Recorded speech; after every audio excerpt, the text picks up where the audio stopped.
We just finished watching.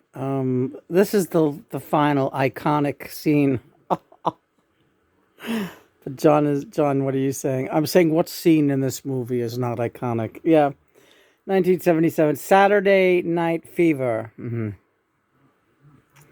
She is flippantly saying to Travolta, or Barbarino, as we also like to call him. I don't even know who that girl is, but first time I ever let a known rapist into my apartment.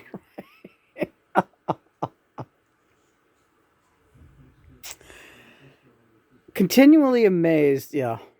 1977. John, you say you loved this movie. It was a guilty pleasure because of how insane it really was. And I followed Travolta's career, from his Barbarino days like you. Right.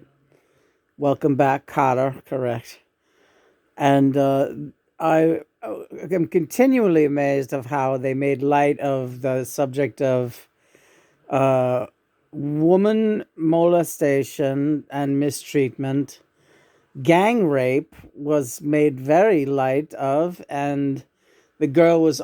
Travolta openly called the victim. It was This woman wasn't the victim of gang rape. It was supposedly his good friend, who he blamed the gang rape on her as he sat in the car, allowing his buddies to gang rape the girl. Right.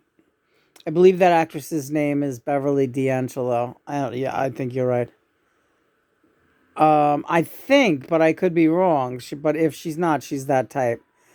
Little Italian girl. They're all like Italians in this, or supposed to be. Yes, the blatant calling Spanish people spics and constantly greasy spics. Well, I guess they were talking about. I didn't hang out with disco people in 1977, right? But this was Lena's era of all a lot. She had a lot of friends who were going to places like the Lemon Tree and wanting to get into Studio 54, right? And my father built Studio 54. My father's contracting firm, they built Studio 54. But I was a rock and roll chick. I was going to Neil Young shows. I was not going to discotheques. But Lena could dance. Yeah. At church dances, I did know how to dance. I could move.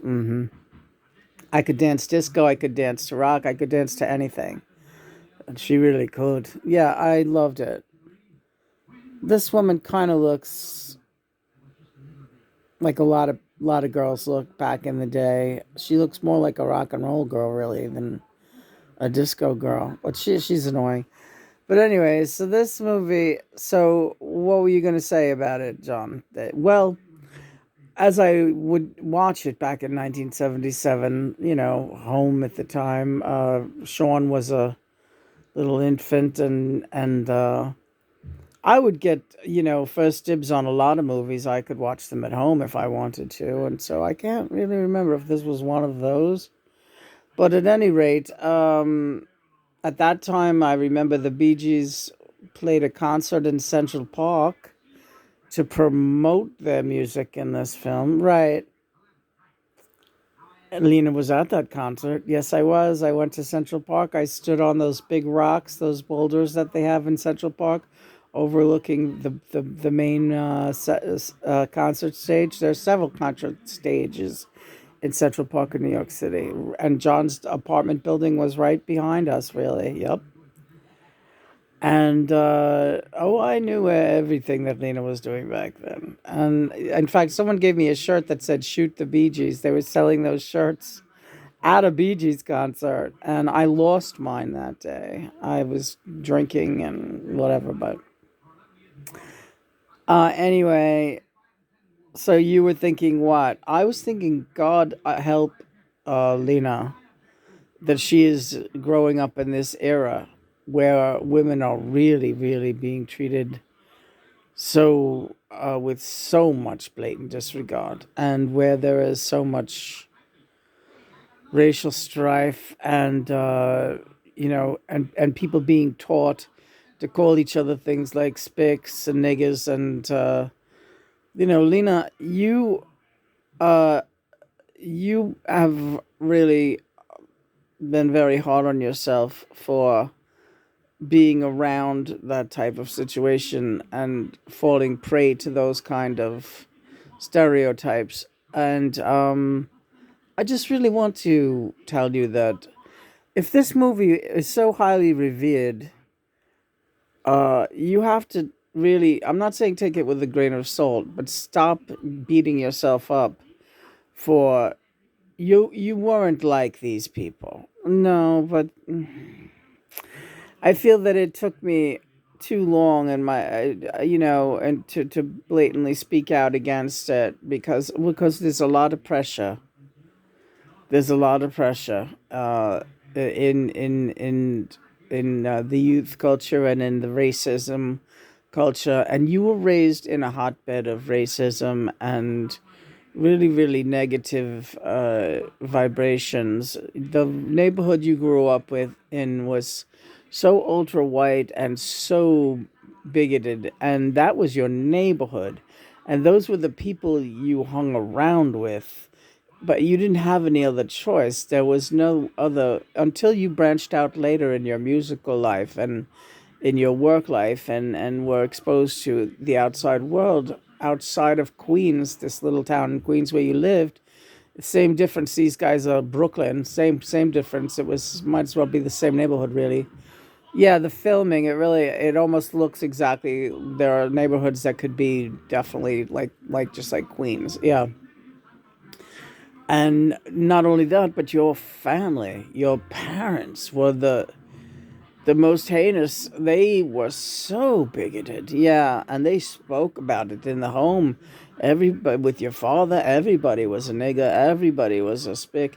Don't you ever bring niggers into this house. You heard it constantly. You heard, and your best friend was a Puerto Rican guy, and your parents did not want to know. Yeah, Puerto Rican gay guy. Yeah, yeah, yeah. Yeah, Blanche, don't be so hard on yourself. It's all right.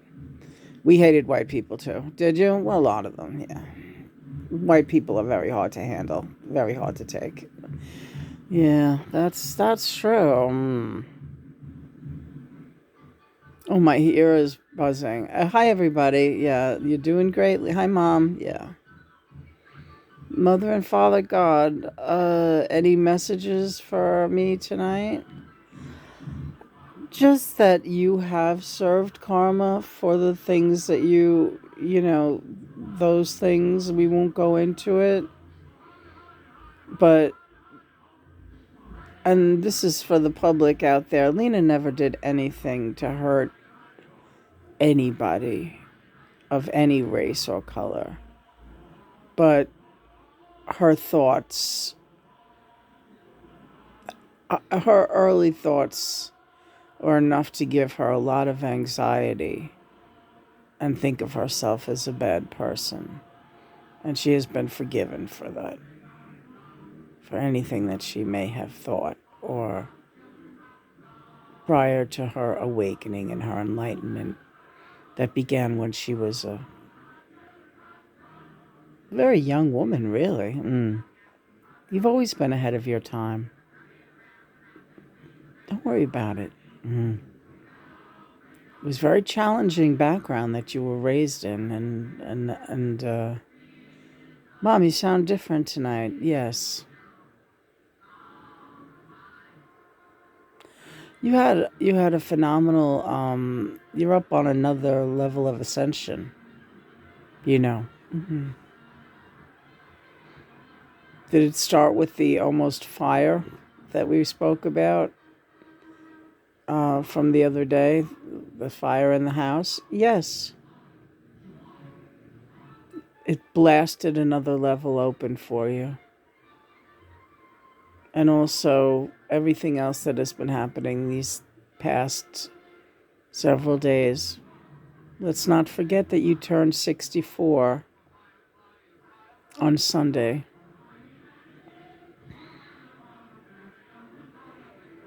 Okay. Well, I've already gotten a lot of presents this week from John and from the home team, and even from Christopher.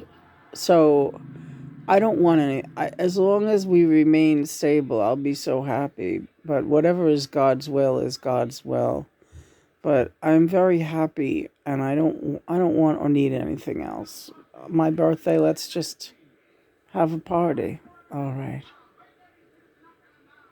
Night fever. Yeah.